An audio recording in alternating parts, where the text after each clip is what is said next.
poucos dias na casa do Orlando. Eu quero compartilhar com os irmãos também. Livro de Efésios, abra comigo a sua Bíblia no livro de Efésios, capítulo 5. Texto extraordinário.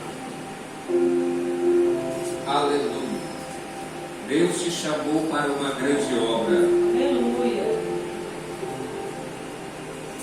Ontem eu fui comer uma pizza em Caravelas. Depois vamos tomar um açaí. Eu me lembro que quando saí do açaí, passei por uma rua estreita. Eu disse para os irmãos que estavam comigo, no ano de 2000, há 24 anos atrás, eu passei por esta rua rolando carnaval. E hoje eu estou aqui pregando a palavra de Deus. Deus é bom e o diabo não presta. Amém? Livro de Efésios, capítulo 5, versículo 14. Uma mensagem muito forte à igreja. Diz assim a palavra do Senhor: pelo que diz, desperta, ó tu que dormes, levanta-te de dentre os mortos, e Cristo te iluminará. Portanto, vede prudentemente como andares, não como necios, e sim como sábios, remindo o tempo, porque os dias são maus. Por esta razão, não vos torneis insensatos, mas procurai compreender qual a vontade do Senhor. E não vos embriagueis com vinho, no qual há dissolução, mas enchei-vos do Espírito. Amém? Somente até aqui, pode se assentar glorificando a Deus. Glória a Deus.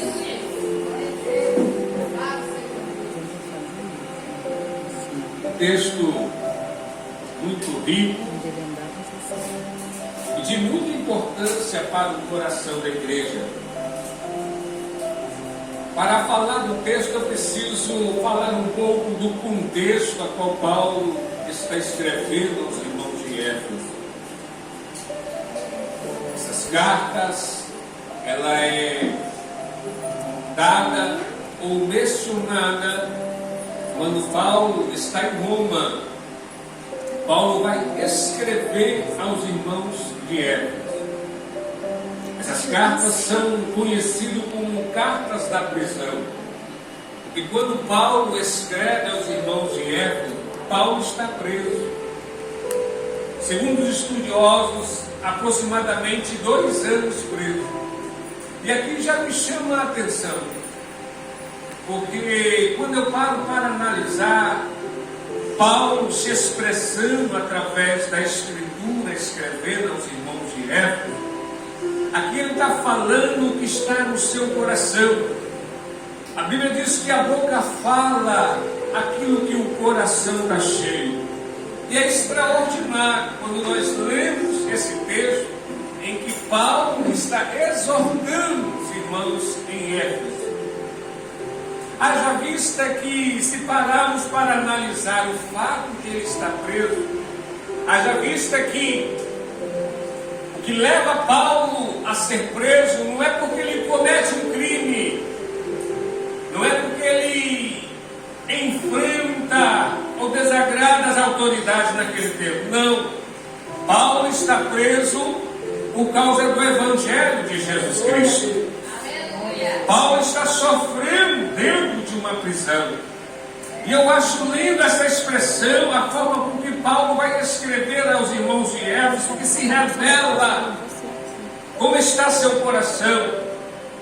Porque quando eu paro para pensar um homem 2 anos preso dentro de uma prisão, imagino fazendo uma aplicação nas nossas vidas. Talvez se fosse eu e você, a nossa fé teria desfalecido por causa de uma prisão injusta. Paulo poderia questionar a Deus, porque Pedro, quando esteve preso, por muito pouco e libertou Pedro. Aleluia. E agora Paulo já estará 2 anos dentro de uma prisão preso, mas escrevendo ele revela como está no seu coração. Ele nos mostra que o corpo pode até estar aprisionado, mas a alma está livre, adorando e exaltando o nome santo do Senhor. Aleluia.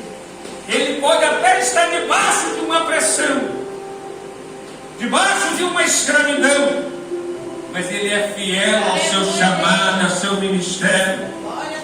E aqui ele está dando instrução à igreja em Éfeso. E eu acho lindo a maneira com que Paulo vai se dirigir à igreja. Creio eu que por meio de revelação, a palavra dele é: desperta, ó meus irmãos de Éfeso. Levanta-te de dentre os mortos. Porque Paulo vai se expressar desta forma. Porque Paulo conhecia a igreja de Éfeso. A igreja de Éfeso era uma igreja poderosa. Paulo não era o fundador da igreja, mas Paulo participou dos primeiros passos da igreja de Éfeso. Então ele sabia que naquela cidade existia uma igreja poderosa. Mas entenda o tempo a qual Paulo está escrevendo, porque quando Paulo fala desperta, é porque Paulo tem um discernimento que na cidade de Éfeso, em vez da igreja fazer a diferença, a igreja estava sucumbida e o reino das trevas estavam crescendo. Aí Paulo vai associar essa informação dizendo: para Satanás ter tanto sucesso nessa cidade, é porque a igreja que tem poder para transformar está dormindo. Porque o reino da luz é maior do que o reino das trevas. Aquele que reina no nosso meio é maior do que Satanás. Para Satanás avançar, a igreja tem que recuar. Para Satanás vencer, a igreja precisa estar com as mãos cruzadas. Irmãos, deixa eu te falar um segredo.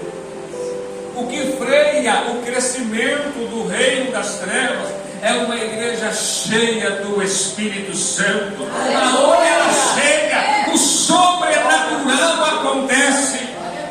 A Bíblia diz que as portas do inferno não prevalecerão contra a igreja do Senhor.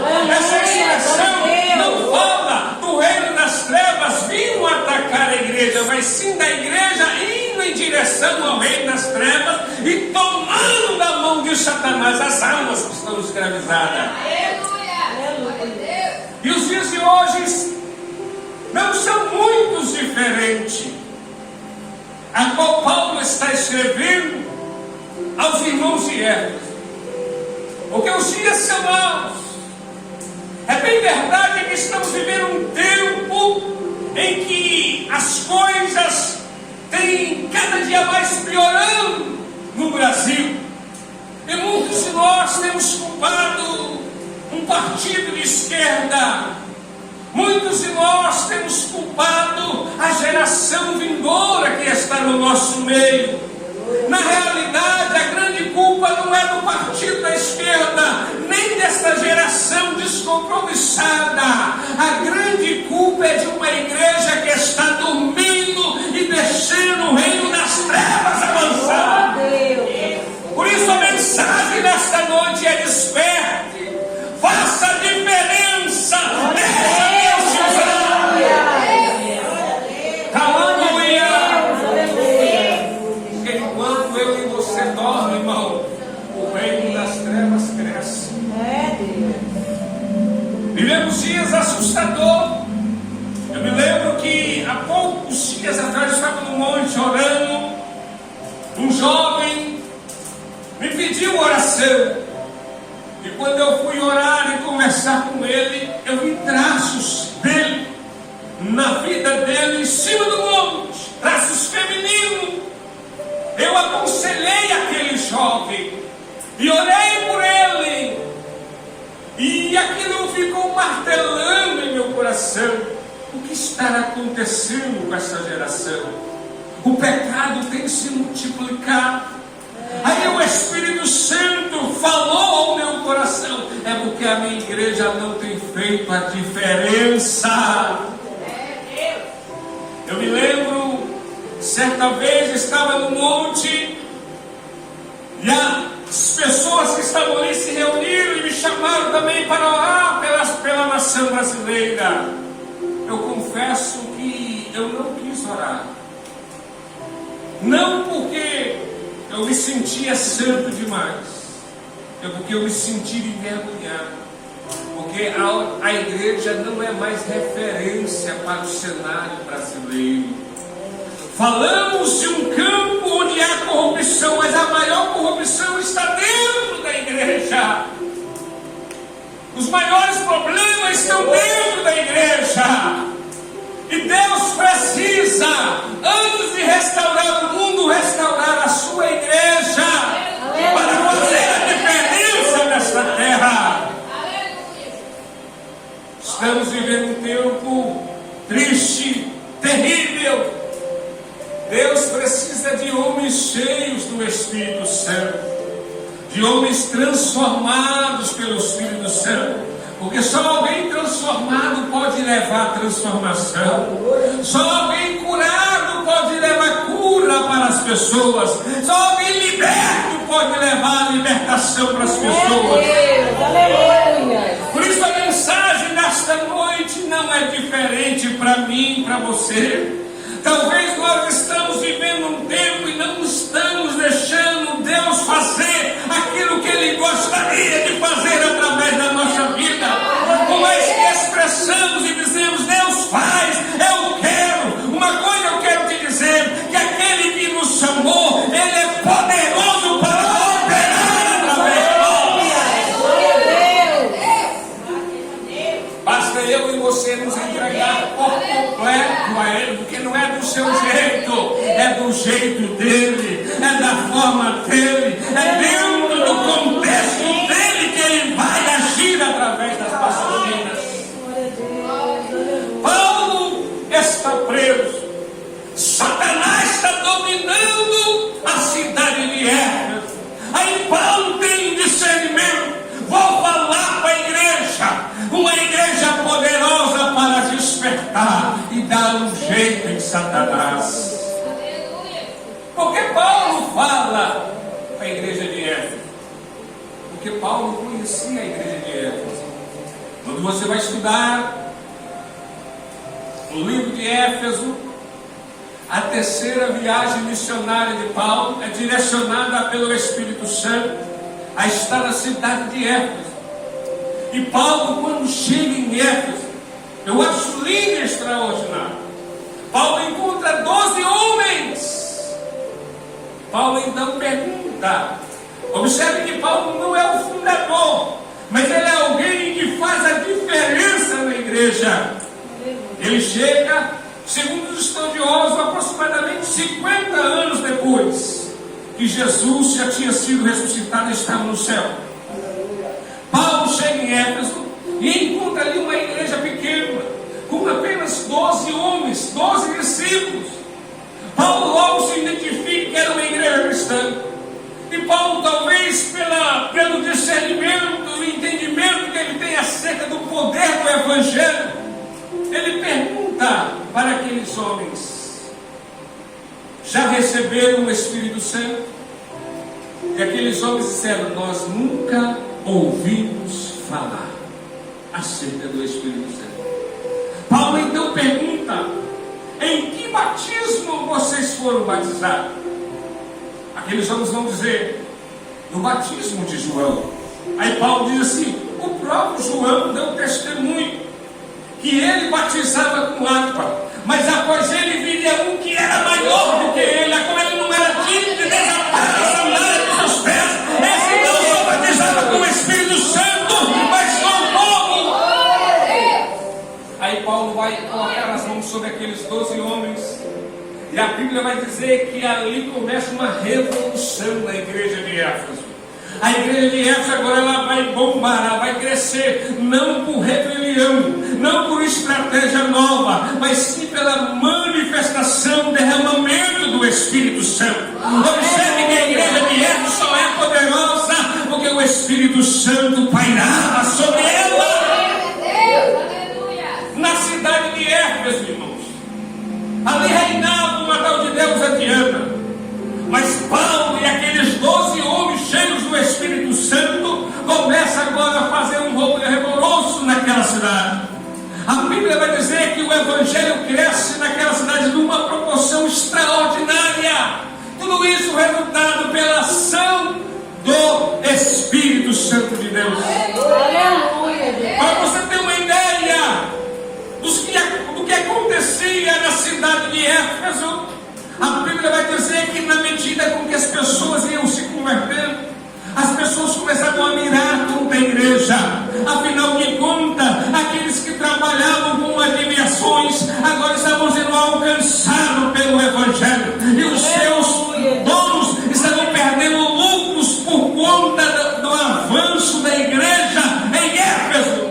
Uma igreja poderosa, uma igreja viva. É na cidade de Éfeso que até quem não faz parte da igreja aprende que demônio se sai no nome de Jesus. Aleluia. A Bíblia fala de 10 filhos de serva que vai expulsar o demônio e vai dizer assim: sai no nome de Jesus, que Paulo prega. O diabo olha para aqueles homens e diz assim: eu conheço Paulo e sei quem é Jesus, mas vocês não são nada. E a Bíblia vai dizer que aqueles demônios vai se apossar de alguns e vai ferir aqueles homens. Observem que aqui é uma resposta do tamanho ou do poder que se manifestava na igreja de Éfeso. Quer ver um outro exemplo? Eutico, na janela, ouvindo Paulo pregar. Eu acho extraordinário que ele vai cair da janela, mas ele não cai do lado de dentro, ele cai do lado de fora, porque os seus olhos já estão em cima do muro e olhando para fora. O seu corpo já está projetado para o mundo, e é natural que quem está em cima do muro não está no meio do Evangelho, mas está no mundo. É por isso que quando ele cai, ele não cai para dentro, ele cai para fora. E o resultado de estar lá de fora é que ele cai morto. Diga comigo, ele estava morto. Mas ele estava morto porque a visão dele estava do lado de fora. Mas eu acho lindo que enquanto há um alvoroço do lado de fora da igreja, está morto, morreu. Dentro da igreja tem alguém no altar pregando vida, dizendo: Jesus salva, Jesus transforma, Jesus dá vida. E agora é um confronto do alvoroço de quem grita morte do lado de fora com aquele que grita vida do lado de dentro. Um duelo. E a Bíblia vai dizer que Paulo vai sair do altar e vai no cenário onde há morte.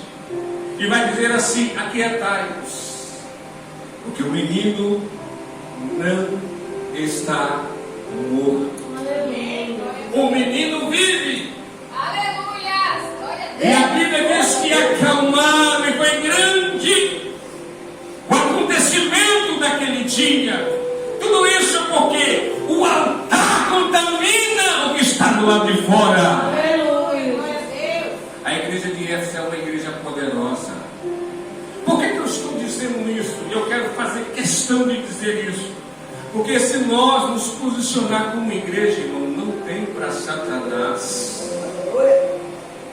Eu me lembro que no ano de 2000 eu pulei carnaval. Aproximadamente 2 meses depois, um grupo de jovens entrou na minha casa, dia 2 de maio de 2000. Eu estava no banheiro tomando banho, e quando minha mãe me disse que os jovens estavam ali para me visitar, eu enrolei debaixo do chuveiro. Eu não queria receber a visita deles. E aqueles jovens perseveraram ali.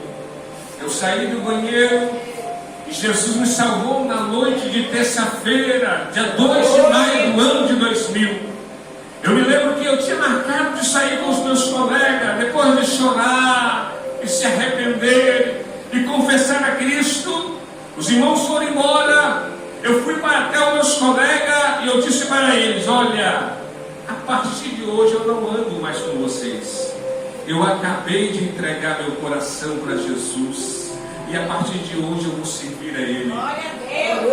Eles riram na minha cara e disseram: não dou 2 dias, 1 semana você vai estar aqui no nosso meio. Se passaram 24 anos, eu estou de pé na presença de Deus. Aleluia. E eu acho extraordinário. Vou revelar uma coisa aqui que eu nunca falei para ninguém. Eu me lembro do ano de 2000. Eu fui num trabalho de encontro e eu coloquei a família da senhora nas minhas orações. Eu fiz 40 dias de consagração para que houvesse salvação neste lugar. E no final do ano de 2000, eu fiquei sabendo que a sua família tinha sido alcançada por Jesus. Sabe o que é isso, irmão? O poder de Deus no nosso meio. O poder de Deus agindo no nosso meio. É por isso que a palavra para mim e para você nesta noite é: desperta, levanta, acorda, porque Deus investiu em mim, Deus investiu em você, e existem vidas que estão escravizadas lá fora, e eu e você tem palavra de vida eterna. Glória a Deus. Aleluia. Tanto no livro de Isaías quanto no livro de Lucas, Jesus disse: o Espírito do Senhor está sobre mim. Ele me ungiu para pôr em liberdade os cativos, para dar visão ao cego. E esta palavra que apontava para Cristo aponta para mim e para você nesses últimos dias. Porque o mesmo Espírito que ungiu Jesus está sobre a minha vida, está sobre a sua vida. Deus confiou a nós o ministério de pôr em liberdade aqueles que estão presos. Aleluia, Jesus. Você faz parte de uma igreja poderosa. E eu vou falar uma verdade para você. O diabo sabe. O diabo sabe e reconhece a autoridade que Deus confiou a você. Glória a Deus. O problema é que nós não conhecemos essa extraordinária manifestação de Deus em nós. E em vez de fazer a diferença, muitas das vezes estamos com os braços cruzados. Eu me lembro de uma senhora entrar na minha loja e me pedir uma ajuda. Eu disse para ela: